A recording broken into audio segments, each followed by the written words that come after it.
A jack of all trades is a master of none, but often better than a master of one. Versatility comes in many different ways, which is what makes it versatile. Keeping people on their toes, keeping them guessing, never confirming or denying vocally, only speaking through your actions. They seem to have a gauge on who you are, just to be surprised when you don't conform into their vision. The greatest people out there are jack of all trades. Da Vinci, Galileo, Benjamin Franklin, Winston Churchill, and even narrowing it down to actors from the modern era. Keanu Reeves, Christian Bale, Ryan Reynolds, Jack Black. We'll go throw them in there. And many more. They are multidimensional. They unlock the ability to be aware of time.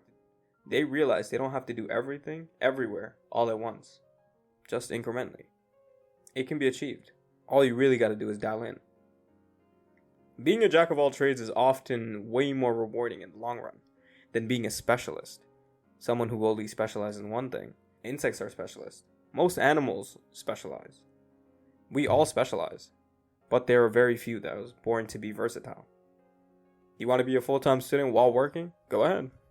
You want to do content or TikTok while on the side while doing the other two? Go ahead.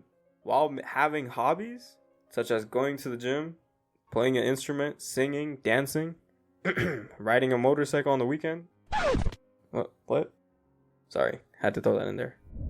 I say this because it really is possible to do most things. It just matters how you execute it, as well as how much time you have.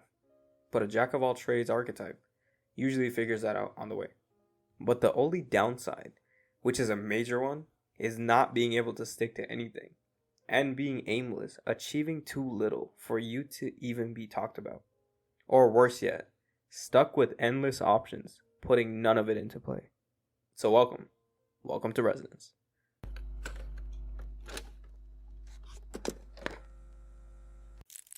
I'll place a tune out so you can tune into your resonance.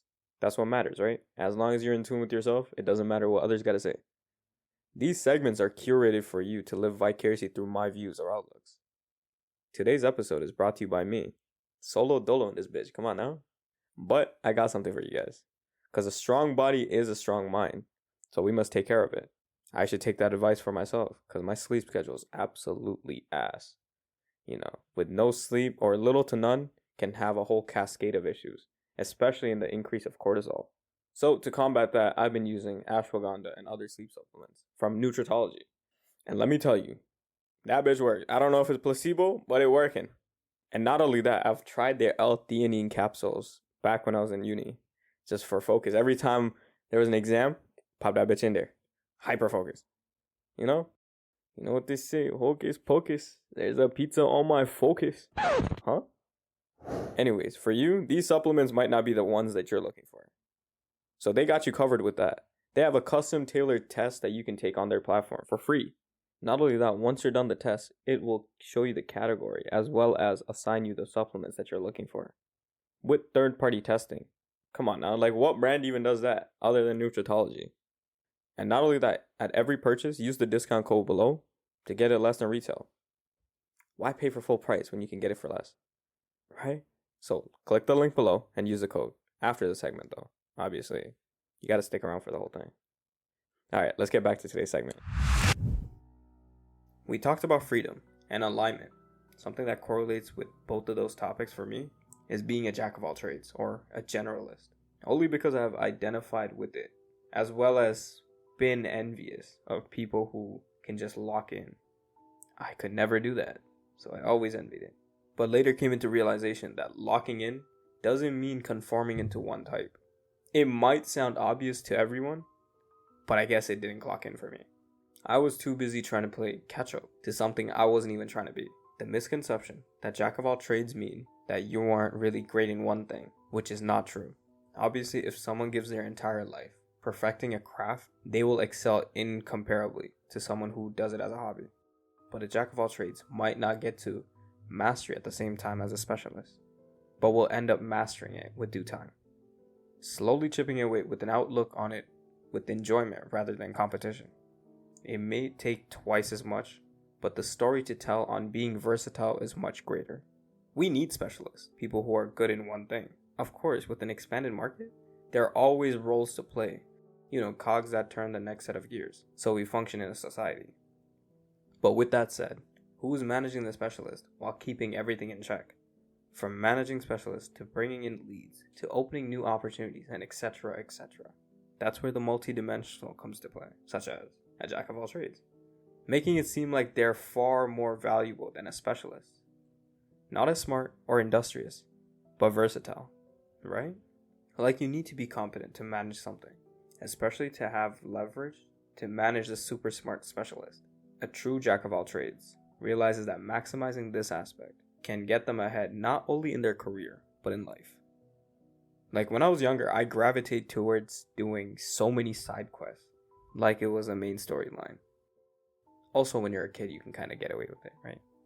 Like there was a good window where I got into singing, like to a point where my parents brought me to a vocal coach, doing the do, re, mi, fa, that type of shit. Yeah, from the ages of 6 to 11. I guess they're like, oh, okay, this kid probably can sing. Let's like touch up a little. Then I was obsessed with becoming a break dancer for like a couple of years. Doing the windmill, baby freeze. For the OGs who breakdance, you know what I'm talking about. And that was for like a while, like 7 to like 14-ish.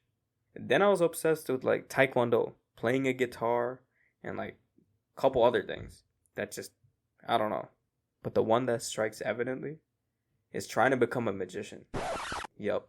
Yeah, you heard it right. Magician, like magic. Cards. Poof, Houdini. No, I'm just playing. Nothing like Houdini type of shit. But I was so locked in to the point where I would watch like AGT or BGT, America's Got Talent or whatever, and break down how the magicians did their trick. Like I was so obsessed. Slow down the tape to see the sleight of hands. My house was filled with cards, like bicycle cards. But I had like custom ones. Like these are decks that were called like the Black Scorpion deck. Probably the best one I had. And I would constantly use them until one day when they got wet. I'm not gonna lie, I crashed out that day. I was so mad. Because mind you, I had to beg my dad to buy me those. Off of like eBay, because you can't get it in regular stores. Because for one, had no money, right? I was like in the 7th grade. So I got no income. And these were the best looking decks out there.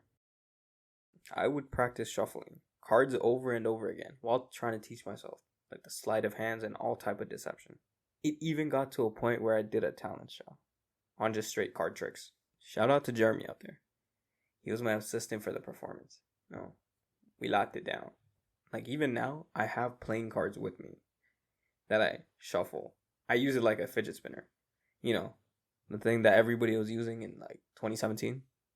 Yeah, kind of like that. I constantly am like shuffling cards. I'm not gonna lie, it sounds super creepy when I say this, but I swear it's not. I'm just like shuffling cards because it's like, I don't know, because I always do it, you know what I'm saying? I swear to God, it's not creepy. Even for like any uni work, like essays, lab reports, the shit ton of lab, I gotta write like 20 pages, 14 pages of lab report, and I'm like stuck. I'm just shuffling cards. Same thing with essays. I'm stuck. Go for a walk. Maybe sometimes shuffle cards, sometimes. You know what I'm saying? It sounds creepy, but I swear it's not creepy. And I can go on and on and on about that phase. So, Bicycle, the company, sponsor your boy. I got stories. But for right now, we'll keep it short.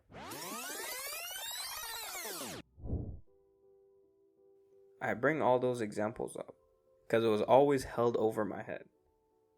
And people associated me with that generalist title.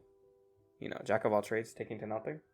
Because I was trying to be someone people wanted me to be. And also, seen as someone not willing to master anything. And also seen as someone not willing to master anything. But now look, all those side quests, built so much character. I'm versatile, I guess you can say.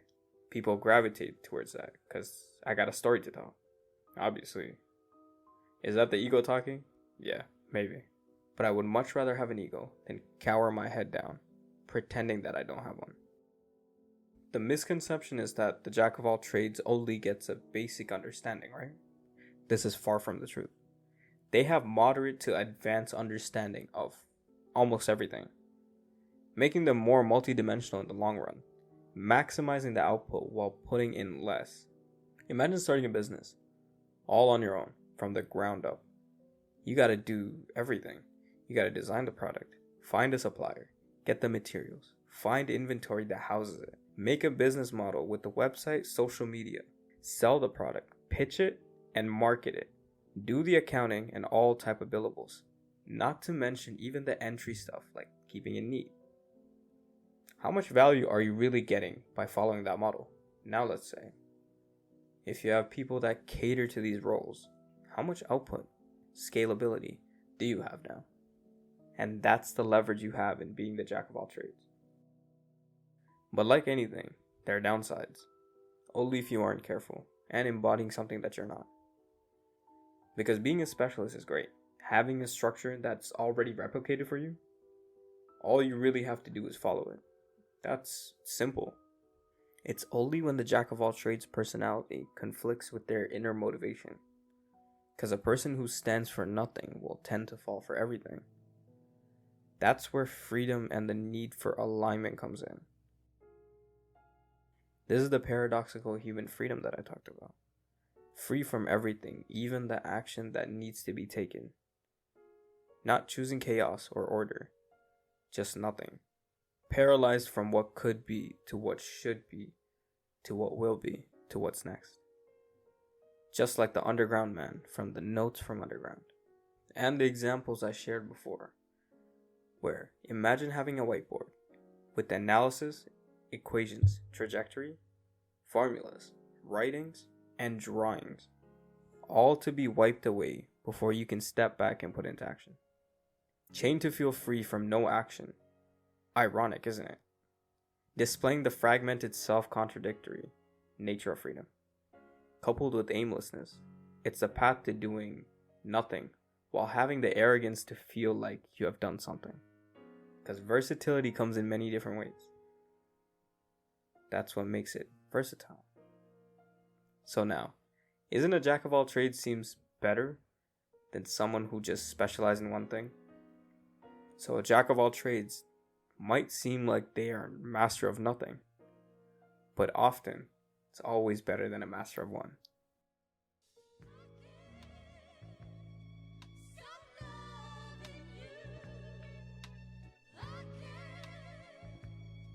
You made it to the end of the episode. Episode 12? No, 13. Or is it 14? It's one of them. I can't remember. I think it's 14 now. Is it? No, it's 13. It's 13. Yeah. It's 13. We're slowly creeping in on 15. Then 20. And out of nowhere, couple episodes in, we're at triple digits. You know what I'm saying?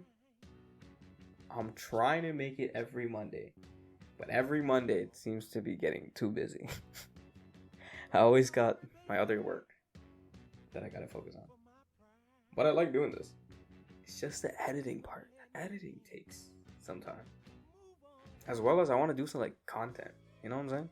On my free time, but I barely have free time. I post some skits here and there. Do some skits for the promo, you know what I'm saying? For products. Such as Bicycle out there, If you want to sponsor your boy, I'm the perfect candidate. I got a story to tell. Years and years of worth of story. But using the bicycle cards, changing perspective, learning. That's maybe where I learned about psychology the most. Trying to be a magician. Looking at deception, body language, everything. You know what I'm saying? So sponsor your boy. I got 7 cards right here. I'm not even lying. On my desk, I have 7 decks. It's behind a plexiglass because I put it on a display or something. Shuffle it and, spread the cards out. But other than that, stay tuned. But for right now, see you in the next one. Peace.